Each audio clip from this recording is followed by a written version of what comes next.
Hello साथियों, नमस्कार। आज के हम जो बहुत ही बेहतरीन सीरीज लूसेंट से जो काफ़ी अच्छे प्रश्न बनते हैं वो सीरीज हम लोग कर लूसेंट को कवर करेंगे। तो आज का हमारा लूसेंट का ये पहला पार्ट है जो कि आपके लिए हर एग्ज़ाम के दृष्टिकोण से काफ़ी महत्वपूर्ण है। तो हम इसको एक बेसिक जो एमसीक्यूज बनते हैं उसके माध्यम से जो हर एक ऑल एग्जाम्स में पूछे गए हैं उसको हमने इस जो 30 प्रश्न है उसमें सारे प्रश्नों को कवर करने का प्रयास किया है। ये पार्ट बाय पार्ट सीरीज रहेगी। जैसा कि हमारा आज का पहला पार्ट रहेगा सिंधु घाटी सभ्यता, जो इंडस वैली सिविलाइजेशन है उसमें हम सारे जो इसके मोस्ट इंपॉर्टेंट 30 एमसीक्यूज हैं उसको सॉल्व करेंगे और एक बेहतरीन सीरीज लेकर जाएंगे। इसमें एमसीक्यूज के साथ साथ जो इसमें एक एक्स्ट्रा फैक्ट रहेगा वो काफ़ी चीज़ों को हम डिटेल बाय डिटेल इसमें कवर करेंगे। तो चलिए हम लोग शुरू करते हैं हम अपना पहला प्रश्न से कि जैसा इस पर पूछा गया पहला प्रश्न कि सिंधु घाटी सभ्यता का जो नाम था वो किस नाम से इसको जाना जाता था। तो इसमें आपके ऑप्शन है हड़प्पा सभ्यता, बी वैदिक सभ्यता, सी ऑप्शन मौर्य सभ्यता और डी ऑप्शन गुप्त सभ्यता। तो यहाँ का जो पहला और जो सिंधु घाटी सभ्यता के नाम से जाना जाता था उसको हड़प्पा सभ्यता के नाम से जाना जाता था। इसका राइट आंसर ऑप्शन है, क्योंकि ये जो वर्तमान में अब ये पाकिस्तान में स्थित है इसलिए इसे हड़प्पा सभ्यता के नाम से जाना जाता था। और हड़प्पा सभ्यता की खोज किसने की थी? तो दयाराम साहनी द्वारा इसका खोज किया गया था। कब किया गया था? 1921 में। इसको ध्यान रखेंगे। इसका राइट आंसर ऑप्शन ए है। चलते हैं अगले प्रश्न की ओर। तो हमारा आज का दूसरा प्रश्न है कि सिंधु घाटी सभ्यता जो मुख्य नगर योजना उसकी कैसी थी, यानी इसमें इसके जो सिंधु घाटी सभ्यता थी उसकी नगर नियोजन की सभ्यता कैसी बनी हुई थी। तो इसमें राइट आंसर ऑप्शन सी है। इसका आयताकार जो प्रणाली थी, क्योंकि यहाँ की जो सड़कें होती थी एक दूसरे को समकोण पर काटती थी। इसका राइट आंसर ऑप्शन सी है। और यह विश्व की क्या थी? एक प्रारंभिक नगर नियोजन थी और ये सबसे पहली थी। कौन सी? सबसे पहली नगर नियोजन सभ्यता थी। चलते हैं अगले प्रश्न की ओर। इसमें इसका हम प्रश्न क्रमांक तीसरा है कि मोहनजोदड़ो की खोज किसने की थी। तो इसका राइट आंसर ऑप्शन ए है। राखालदास बनर्जी द्वारा इसकी खोज की गई थी। ऑप्शन ए है। इसकी जो खोज हुई थी किसने की थी? राखालदास बनर्जी। कब किया था? 1922 में। ये काफ़ी अच्छा प्रश्न बन सकता है साथी, इसको याद रखिएगा। जैसे यहाँ पर देखा गया है कि हड़प्पा की खोज दयाराम साहनी ने कब की थी? 1921 में। मोहनजोदड़ो की खोज किसने की थी? आर.डी. बनर्जी जी ने, राखालदास बनर्जी कहा जाता है, 1922 में की थी। सुतकांगड़ोर की खोज किसने की थी? स्टालिन ने, 1929 में। और चंद्रहुदड़ो की खोज किसने की थी? एन.जी. मजुमदार ने, जो कि 1931 में। ऐसे बहुत सारे इनके आप देख सकते हैं, याद रखिएगा, ये काफ़ी अच्छा इंपॉर्टेंट बन सकता है। बनावाली की खोज किसने की थी? तो आर.एस. बिष्ट ने 1974 में खोज की थी। और धौलावीरा की खोज किसने की थी? तो इन्होंने आर.सी. बिष्ट ने कब की थी? 1985 में। किसने? आर.एस. बिष्ट ने। चलते हैं अगले प्रश्न की ओर। तो हमारा चौथा प्रश्न है कि सिंधु घाटी सभ्यता का प्रमुख बंदरगाह कौन सा था। इसका राइट आंसर ऑप्शन बी है, Lothal. Option B right answer. इन्हें जो बंदरगाह था वहाँ पर ये लोग क्या करते थे? यहाँ पर सबसे ज़्यादा व्यापार किया करते थे। ये व्यापारिक केंद्र हुआ करता था। कौन सा बंदरगाह? कौन सा बंदरगाह? लोथल, जो कहाँ पर स्थित था? गुजरात वाले क्षेत्र में। इसे ही इंडियन अर्लीस्ट पोर्ट सिटी कहा जाता था। किसको? लोथल को। चलते हैं अगले प्रश्न की ओर। तो हमारा प्रश्न क्रमांक 5 में है। तो प्रश्न क्रमांक 5 में है कि धौलावीरा किस राज्य में स्थित था। तो धौलावीरा, इसका राइट आंसर ऑप्शन बी है, गुजरात वाले क्षेत्र में ये स्थित था। क्योंकि यहाँ पर और जो जल संचय प्रणाली थी वो काफ़ी बेहतरीन थी। ये जैसे आप देख पा रहे हैं डॉकयार्ड है, यहाँ पर ये बंदरगाह स्थित था। तो इसका राइट आंसर ऑप्शन बी है, गुजरात। प्रश्न क्रमांक 5 में है कि मोहनजोदड़ो का अर्थ क्या होता था। मोहनजोदड़ो का जो सिंधी भाषा में इसका अर्थ होता था, इसका राइट आंसर ऑप्शन है, मृतकों का टीला। इस राइट आंसर ऑप्शन ए है। इसे सिंधी भाषा में डेड माउंड या माउंड ऑफ द डेड कहा जाता था। चलते हैं अगले प्रश्न की ओर। तो हमारा प्रश्न क्रमांक 7 में है कि हड़प्पा सभ्यता की लिपि किस दिशा में पढ़ी जाती थी। तो इसका राइट आंसर ऑप्शन डी है। इसे दोनों दिशा में पढ़ा जाता था। इसे लेफ्ट टू राइट और राइट टू लेफ्ट पढ़ा जाता था। लेफ्ट टू राइट और राइट टू लेफ्ट पढ़ा जाता था, यानी ये दोनों भाषाओं में पढ़ा जाता था, यहाँ से भी और यहाँ से भी। और इसे लिपि आज तक ये अपठित है, यानी आज के ज़माने में इस भाषा को नहीं पढ़ा जा सका है ना, ये असफल रही है। इसे एक पंक्ति से बाएँ से दाएँ और अगली ओर दाएँ से बाएँ की ओर लिखा जाता था। चलते हैं अगले प्रश्न की ओर। तो प्रश्न क्रमांक 8 में है कि नाचती हुई जो लड़की थी वो मूर्ति जो बनी थी वो किस धातु की थी। जैसे आप देख पा रहे होंगे कि ये जो नृत्य की है उस टाइम पे सिंधु सभ्यता के समय पे जो इंडस वैली सिविलाइजेशन थी उस टाइम पे एक नाचती हुई नृत्य की मिली थी। तो उस टाइम पे सबसे ज़्यादा क्या हुआ करता था? कांसा। तो इसका राइट आंसर ऑप्शन बी है। चलते हैं अगले प्रश्न की ओर। प्रश्न क्रमांक 9 है कि सिंधु घाटी के लोग किस धातु का उपयोग नहीं करते थे। वहाँ पर जो सिंधु सभ्यता के लोग थे वो किस चीज़ से परिचित नहीं थे? तो ये लोहा धातु से परिचित नहीं थे। इसका राइट आंसर ऑप्शन सी है। उस टाइम पे कांसा, तांबा ये बहुत अधिक मात्रा में पाए जाते थे और ये लोग क्या थे? लोहा से अज्ञात थे, मतलब ये लोहे के बारे में जानते नहीं थे। तो उस सभ्यता जैसे थी वो कांस्य युगीन सभ्यता हुआ करती थी उस टाइम की। कैसी थी? कांस्य युगीन। तो चलते हैं अगले प्रश्न की ओर। प्रश्न क्रमांक 10 है साथियों कि हड़प्पा सभ्यता की अर्थव्यवस्था का प्रमुख आधार क्या हुआ करता था। जो इंडस वैली सिविलाइजेशन थी जिसे हड़प्पा सभ्यता के नाम से जाना जाता था। उस टाइम पे ये लोग सबसे ज़्यादा क्या करते थे, कृषि पर निर्भर थे। इसका राइट आंसर ऑप्शन ए है कृषि, क्योंकि यहाँ पर इनका मुख्य पेशा ही हुआ करता था। उस टाइम पे सबसे ज़्यादा गेहूँ, जौ जैसी फसलों का ये लोग मुख्यतः अच्छे से ये लोग परिचित हो गए थे। और ये जो यहाँ पर सिंचाई के जो प्रणाली में जो इसमें जो सिंचाई के प्रमाण मिले थे वो कालीबंगा वाले क्षेत्र से मिले थे। चलते हैं अगले प्रश्न की ओर। तो प्रश्न क्रमांक 11 है कि सिंधु घाटी के लोग किस पशु की पूजा नहीं करते थे।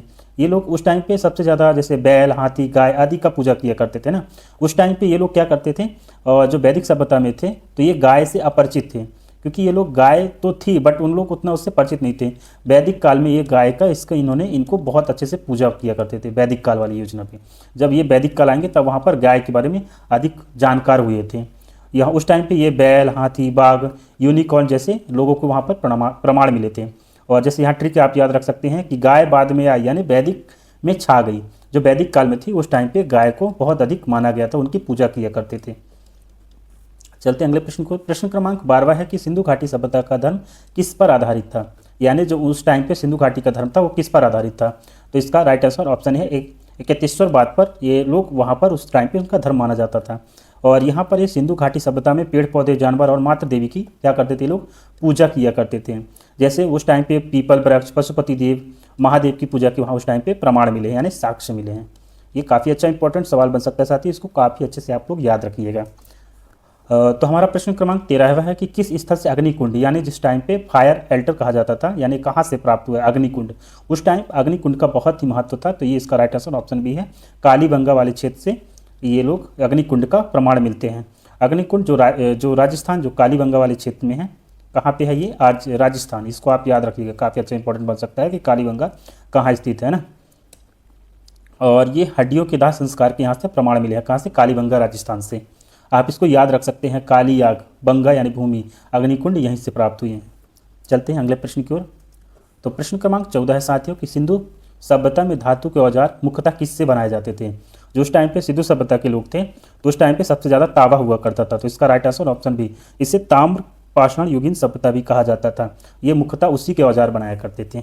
चलते हैं अगले प्रश्न। अच्छा, इसमें एक चीज़ और मैंने बताया था, लोहा ये लोग वैदिक सभ्यता में जानकार हुए थे, तो लोहा उस टाइम पे ज़्यादा पाया जाता था। प्रश्न क्रमांक 15 है कि मोहर यानी सील का प्रयोग किस उद्देश्य से किया जाता था। जो मोहर का होता था ना, जो मोहर बनाए जाते थे, जैसे आप देखो टका वका टाइप ऐसे टक देते थे, यानी उस पर कुछ भी बना देते थे ऐसे जानवर वगैरह, तो उस टाइम पे वो मोहरें ज़्यादा चलती थी। तो इसकी पहचान के लिए क्या करते थे, व्यापार और पहचान के लिए ये लोग उसका इस्तेमाल करते थे। जैसे कि कोई मोहरों पर जानवरों की आकृति बना देते थे, लिपि पर कोई अंकित होती थी, तो यह वस्तु की पहचान के लिए सबसे ज़्यादा महत्वपूर्ण मानी जाती थी। तो अंक 16 है कि धौलावीरा स्थल में सबसे खास खोजी गई धातु क्या थी। यानी धातु भी हो सकती है या कोई भी, मतलब धौलावीरा में ऐसा क्या मुख्य स्थल था जो इनको खोजा गया था। तो इसका राइट आंसर ऑप्शन ए है, जल संचय प्रणाली यहाँ पर बहुत अधिक मात्रा में प्रचलित थी। आप जैसे देख पा रहे होंगे, ये इमेज में बनी है, ये घरों से निकल रहा है, तो ये एक बहुत बेहतरीन वहाँ पर जल संचय प्रणाली थी। तो यहाँ पर जो था कि जल संचय प्रणाली बहुत ही एक खास स्थल माना जाता था, इस कारण से इसे यूनेस्को में शामिल किया गया था। इसको याद रखिएगा कि धौलावीरा जो कि यूनेस्को विश्व धरोहर में शामिल किया गया है। चलते हैं अगले प्रश्न की ओर। तो प्रश्न क्रमांक 17 है साथियों कि हड़प्पा सभ्यता में कौन सा धातु युग प्रचलित था। तो आप लोग इसमें काफ़ी अच्छा सवाल बन सकता है, इसको आप लोग याद रखिएगा। इसका राइट आंसर ऑप्शन बी है, वहाँ उस टाइम पे ये लोग तांबा धातु से ज़्यादा प्रचलित थे, यानी उसको ताम्रपाषाण युगीन कहा जाता था, क्योंकि ये तांबा और पत्थर दोनों का उपयोग करते थे। आप इसमें देख सकते हैं तांबा और पत्थर उस टाइम पे बहुत ही प्रचलित मात्रा में ये लोग हथियार वगैरह बनाते थे, औजार जिसको कहते हैं औजार इनके कैसे रहा करते थे, ऐसे नुकीले करके, ये कुछ भी लकड़ी से बांध लिए।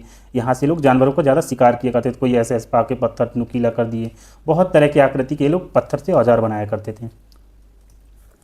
तो प्रश्न क्रमांक 18 है कि सिंधु घाटी के लोग किस प्रकार के वस्त्र पहनते थे। सिंधु घाटी सभ्यता के एक बहुत ही तरह के कपास से जो बना होता था, तो जो कपास का बना हुआ होता था कपड़े, उसको पहनते थे, यानी कॉटन वाली चीज़ों का उस टाइम पे जन्म हुआ इंडस में। तो इसको आप याद रख सकते हैं, कॉटन किसको कहते हैं हम लोग, आप लोग याद होगा कि कॉटन किसको कहते हैं, इंग्लिश में उसको क्या कहते हैं, ऊन का वस्त्र जो होता था उसको कहते हैं। इसका राइट आंसर ऑप्शन ए है साथियों। प्रश्न क्रमांक 19, हड़प्पा सभ्यता के लोग अपने मृतकों को कैसे दफनाते थे।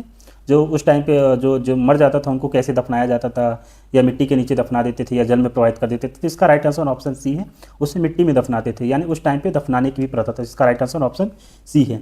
और कंकाल मुद्रा में दफनाने के प्रमाण मिले हैं, और कभी कभी वस्तुएं साथ में रखी जाती थी। इनके साथ जब ये लोग दफनाते थे तो कंकाल मिले थे, जैसे उस टाइम पे डॉग का कंकाल मिला करता था ना, जो कि मध्य प्रदेश के एक स्थित हथनौरा जिले में पाया गया था, मानव के साथ कुत्ते दफनाने की चीज़ पे। ये काफ़ी अच्छा इंपॉर्टेंट सवाल बन सकता है साथियों, आप इसको याद रखिएगा ना। प्रश्न क्रमांक 20 है साथियों कि सिंधु घाटी सभ्यता का सबसे बड़ा नगर कौन सा था। तो आप इसको याद रखिएगा, बहुत ही इंपॉर्टेंट सवाल बन सकता है साथियों, क्योंकि ये यहाँ पर जो था कि बहुत ये 3 हिस्सों में बटा हुआ था। किन हिस्सों में? 3 हिस्सों में। पहला जो था किला मध्य था, फिर ये निचला हिस्सा था।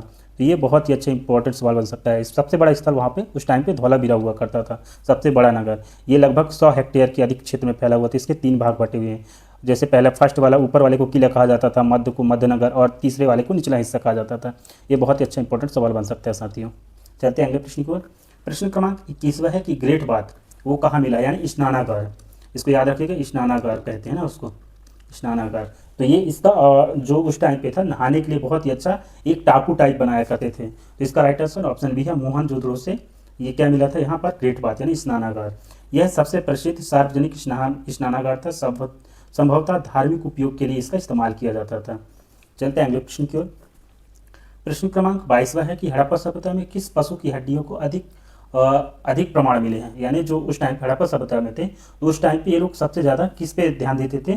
तो इसका राइट आंसर ऑप्शन ए है कि बैल। उस टाइम पे सबसे ज़्यादा बैल का उपयोग ज़्यादा माना जाता है, क्योंकि इसकी पूजा की जाती थी, और इसे कृषि करते थे जैसे गेहूँ और जौ की, तो उस टाइम पे इसका ज़्यादा इस्तेमाल किया करते थे ना, गेहूँ और जौ का। तो इसका राइट आंसर ऑप्शन ए है, बैल। चलते हैं अगले प्रश्न की ओर। तो हमारा प्रश्न क्रमांक 22 है कि सिंधु घाटी में तौल और माप किस धातु से बनाए जाते थे। जो उस टाइम पे वजन वाली चीज़ें होती थी उसको नापने के लिए लोग क्या इस्तेमाल करते थे, तो उस टाइम पे लोग पत्थर का इस्तेमाल करते थे। किसका? पत्थर का। इसको अच्छे से याद रखिएगा।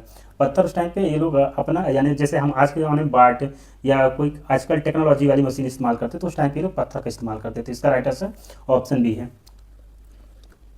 बाहर के लिए पत्थर के क्यूब्स और तौल के लिए सामान, यानी एक समान इकाई बनाया करते थे। यानी ये लोग पत्थर जैसे गोल गोल बड़े बड़े ऐसे पत्थर का इस्तेमाल करते थे ये लोग, है ना। चलते हैं अगले प्रश्न की ओर।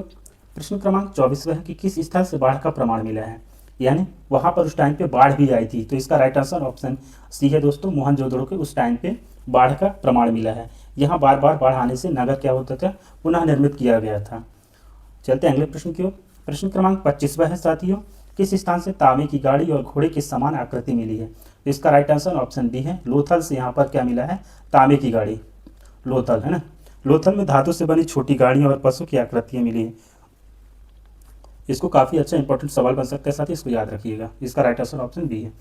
प्रश्न क्रमांक 26 है कि हड़प्पा सभ्यता में जो घरें होती थी वो दीवारें किससे बनी होती थी। उस टाइम पे पक्की ईंटों का बहुत इस्तेमाल किया जाता था। इसका राइट आंसर ऑप्शन बी है, पक्की ईंटों का। इनका जो ईंटों का रेशो हुआ था क्या होता था, 1:2:4 हुआ करता था। ये समान आकृति हुआ करती थी ना, जैसे जो बनी होती थी ऊंचाई, लेंथ और चौड़ाई वगैरह, ये ईंटों का साइज हुआ करता था 1:2:4। चलते हैं अगले प्रश्न को। प्रश्न क्रमांक 27 है साथियों, किस स्थल से कपड़े पर बुनाई के निशान मिले हैं। जो उस टाइम पे क्या थे, बुनाई के जो कपड़े में साक्ष्य मिले हैं वो रंगपुर से मिले। इसका राइट आंसर ऑप्शन डी है। रंगपुर कहाँ स्थित है दोस्तों, गुजरात में। यहाँ पर मिट्टी के टुकड़े पर कपड़ों के धागों के निशान मिले हैं। कहाँ से? गुजरात वाले क्षेत्र, जो गुजरात क्षेत्र है कहाँ पर है, रंगपुर वाले क्षेत्र में। चलते हैं अगले प्रश्न की ओर। प्रश्न क्रमांक 28 है साथियों कि सिंधु घाटी सभ्यता की मुद्रा क्या थी, यानी उस टाइम पे जो मुद्रा का इस्तेमाल हुआ था वो किस तरह के लिए किया जाता था। इसका राइट आंसर ऑप्शन सी है, वस्तु के विनिमय के लिए इसका इस्तेमाल किया जाता था। सिक्कों का उपयोग उस टाइम पे नहीं होता था, क्योंकि ये लोग सोना से क्या थे, अपरिचित थे। सोना किस टाइम पे आया था, वैदिक काल में। जब हम वैदिक काल पढ़ेंगे तो ये काफ़ी अच्छा इंपॉर्टेंट सवाल बन सकता है, इसको आप लोग याद रखिएगा, ठीक है। चलते हैं अगले प्रश्न की ओर। तो प्रश्न क्रमांक 29 है कि किस स्थल से नृत्य करती हुई लड़की के अलावा पुरुष की मूर्ति मिली थी। इसको काफ़ी अच्छा सवाल बन सकता है साथियों। तो उस टाइम पे मोहनजोदड़ो में आप देखेंगे कि एक जो पुरुष था वो ऐसा बना हुआ था, वो बहुत ही दिखाया जाता, वो मोहनजोदड़ो के स्थल पे पाया गया था। इसका राइट आंसर ऑप्शन सी है। जो पुरुष मूर्ति है पुजारी राजा के रूप में प्रसिद्ध है। यह कला का उत्कृष्ट उदाहरण हुआ करता था उस टाइम पे, किसका, पुरुष मूर्ति का। चलते हैं प्रश्न क्रमांक 30। प्रश्न क्रमांक 30 है साथियों कि सिंधु घाटी सभ्यता के लोग किस देवी की सबसे ज़्यादा उस टाइम पे पूजा किया करते थे। तो इसका राइट आंसर ऑप्शन सी है, यानी मातृ देवी की उस टाइम पे सबसे ज़्यादा ये लोग पूजा किया करते थे, क्योंकि मिट्टी की बनी जो मातृ देवी की मूर्तियाँ मिली हैं, जो सबसे ज़्यादा क्या माना जाता था, उर्वरता की, इसको प्रतीक माना जाता था, किसको, मातृ देवी को। ये काफ़ी अच्छा इंपॉर्टेंट सवाल बन सकता है साथियों, इसको याद रखिएगा, है ना। तो साथियों आपको कैसी ये लगी सीरीज, जो 30 प्रश्न थे वो काफ़ी बहुत अच्छे इंपॉर्टेंट सवाल थे, इसको आप लोग याद रखिएगा। बहुत ही एकदम कॉन्सेप्ट को लुसेंट से निकाला गया है निचोड़ करके। तो ऐसे ही हमारे अगला जो क्लास होगा, ऐसे ही जैसे अभी हम लोग इंडस वैली सिविलाइजेशन पढ़े हैं, तो अगला हमारा वैदिक जो टॉपिक होगा उसमें हम लोग काफ़ी अच्छा मोस्ट इंपॉर्टेंट जो सवाल होंगे वो 30 प्रश्न लेकर आएंगे, जो हमारे लुसेंट में बहुत ही अच्छी तरह से दिया गया है। हम उसको एकदम शॉर्ट तरीके से छाट के उसको MCQ में बनाकर लाएँ। तो ऐसी वीडियो तो मिलते हैं हम अगले वीडियो के लिए, तब तक के लिए नमस्कार।